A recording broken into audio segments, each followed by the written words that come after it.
अगर आपने अभी तक द ब्लैंक पेज ऑफिशियल को सब्सक्राइब नहीं किया तो सब्सक्राइब ज़रूर कर लीजिएगा और बेल आइकन को प्रेस करिएगा ताकि आपको हमारा हर नया जो एपिसोड है उसका नोटिफिकेशन मिलता रहे। चाइना ने अपने सरकारी अखबार ग्लोबल टाइम्स के ज़रिए कहा है कि अमेरिकन्स के लिए तो नेटो को बढ़ा के रशिया के बॉर्डर्स तक लाना, यूक्रेन के अंदर लाना एक एब्सोल्यूट सिक्योरिटी का मसला था। Now what is absolute security, पहले तो ये जान लेना। कॉमन बंदे को नहीं पता होता कि ये क्या होता है। सिंपल टर्म्स में यूँ समझें कि बहुत सारे एडिशनल सिक्योरिटी लेयर्स को आप कह सकते हैं कि दिस इज़ एब्सोल्यूट सिक्योरिटी। और वो कह रहे हैं कि इनके लिए तो ये एब्सोल्यूट सिक्योरिटी का मसला था, लेकिन रशियंस के लिए तो ये ज़िंदगी और मौत का मसला था। इसीलिए अमेरिका को ये याद रखना चाहिए कि अगर आप आग से खेलेंगे तो जल जाएंगे। ये ग्लोबल टाइम्स, चाइना का सरकारी स्टेट मीडिया, जहाँ से सरकारी मौक़िफ़, सरकारी नैरेटिव आता है, आप देखें किस कदर स्ट्रॉन्ग लफ्ज़ इस्तेमाल किए जा रहे हैं। आग से खेलोगे तो जल जाओगे। वो कह रहे हैं कि the US must realise that the one playing with the fire will inevitably get burned. जल जाओगे, दूर हट जाओ। और ग्लोबल टाइम्स ने यूक्रेन के अंदर अमेरिका के नेगेटिव रोल को एक्सपोज करते हुए लिखा है कि वॉर और peace, Uncle Sam's dirty role in the Ukraine crisis. अच्छा, एक इंटरेस्टिंग स्टोरी है। पहले तो ये आप जान लें, अमेरिकन्स को वैसे अंकल सैम क्यों कहा जाता है, कभी सोचा है आपने? मैंने वैसे ब्रॉडर व्यू में मेरे ख्याल से एक बार पहले इस पर बात की हुई है कि इनको अमेरिकन्स को अंकल सैम क्यों कहते हैं। सारी दुनिया के अंदर ये टर्म यूज़ होती है अमेरिका के लिए, अंकल सैम। ये चचा सैम था कौन भाई, कभी सोचा आपने इस पर?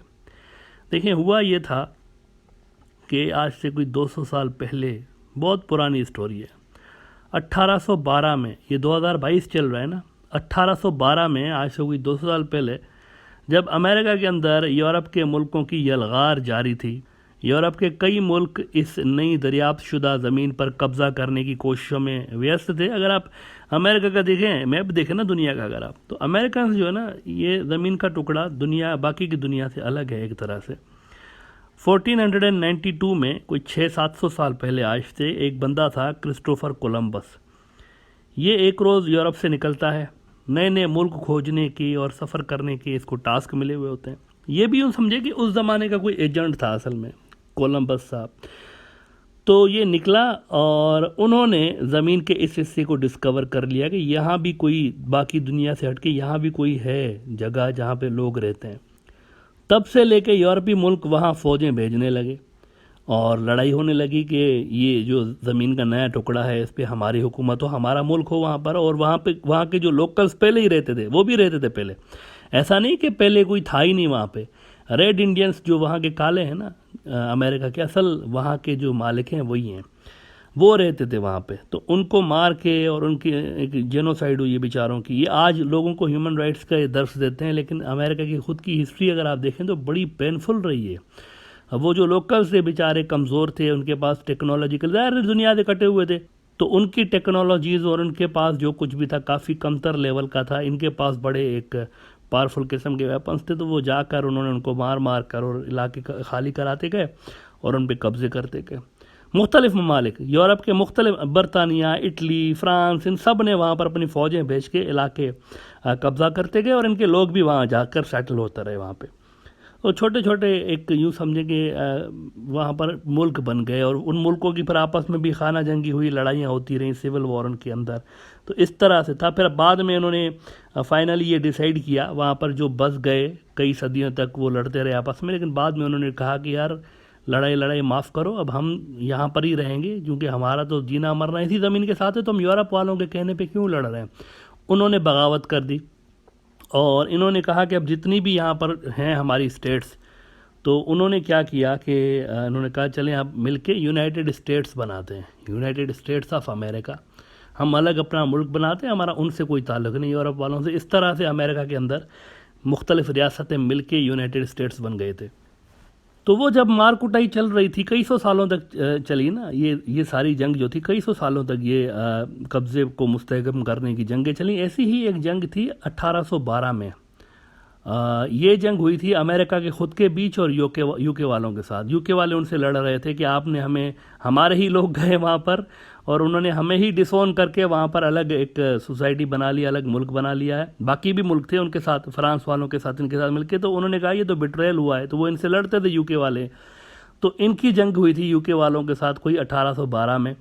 तो जब अमेरिकन वहाँ पर लड़ रहे थे यूरोप के अंदर, तो यहाँ से अमेरिका से जो सप्लाई लाइन उनको जाती थी, गोश्त वगैरह हथियार जाते थे, तो गोश्त जो उनको जाता था, फूड वहाँ पे जाता था न्यूयॉर्क से, तो उस कसाई, उस कॉन्ट्रैक्टर का नाम था जो कि अमेरिकन फ़ौज को गोश्त सप्लाई करता था, उसका नाम था सैमुअल विल्सन।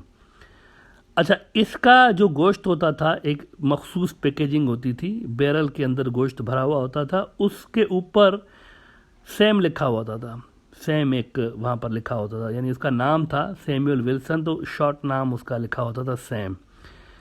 तो फिर क्या होने लगा कि इस पैकिंग की वजह से कोड वर्ड में अमेरिकन को अंकल सैम कहकर मुखातिब करते थे, इससे पैकिंग की वजह से इस तरह से ये नाम पड़ा है अमेरिका के ऊपर। कोई 200 साल पहले से ये नाम पड़ा हुआ है। बहरहाल चाइनीज़ भी अक्सर अंकल सैम के नाम से अमेरिका को याद करते रहते हैं। तो उन्होंने इस आर्टिकल में, ग्लोबल टाइम्स वालों ने लिखा है कि कई बार रूस ने वार्निंग्स दी थी कि हमारे सिक्योरिटी कंसर्न्स को नज़रअंदाज मत करें, लेकिन अमेरिकन ने जानबूझ के नज़रअंदाज किया उनकी इस वार्निंग को। हालांकि रशिया के कंसर्न्स जायज़ हैं, चाइनीज़ कह रहे हैं जायज़ कंसर्न थे उनको, लेकिन नज़रअंदाज किया गया।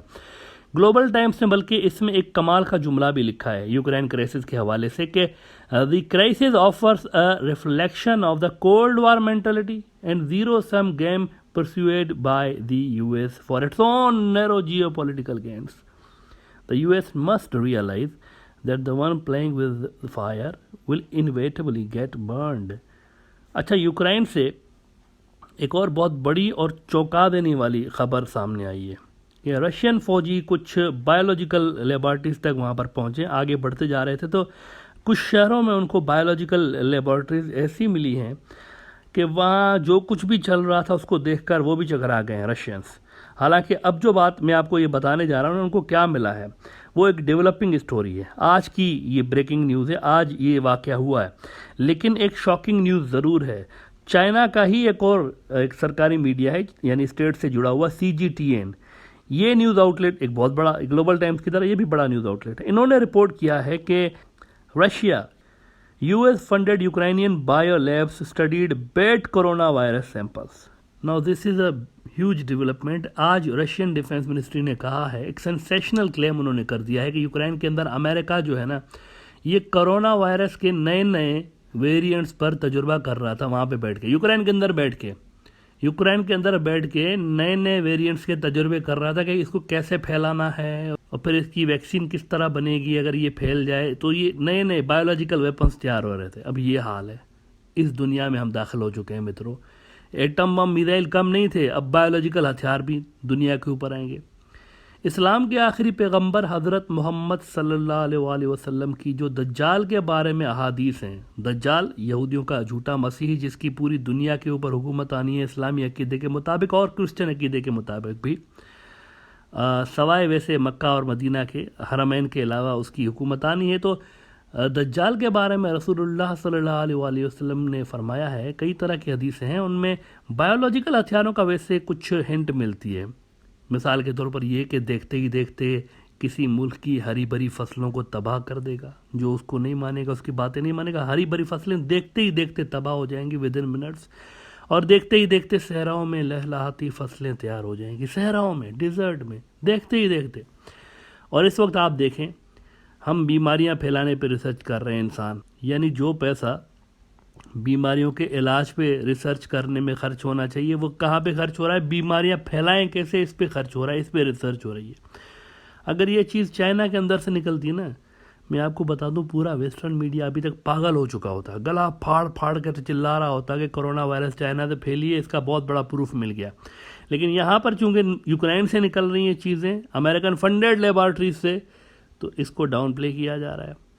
इस चीज़ को वैसे आज रूसियों ने इस चीज़ को अनाउंस किया है, कुछ ही घंटे पहले की न्यूज़ आपको बता रहा हूँ। अमेरिकन ये कर रहे थे वहाँ यूक्रेन में बैठ के।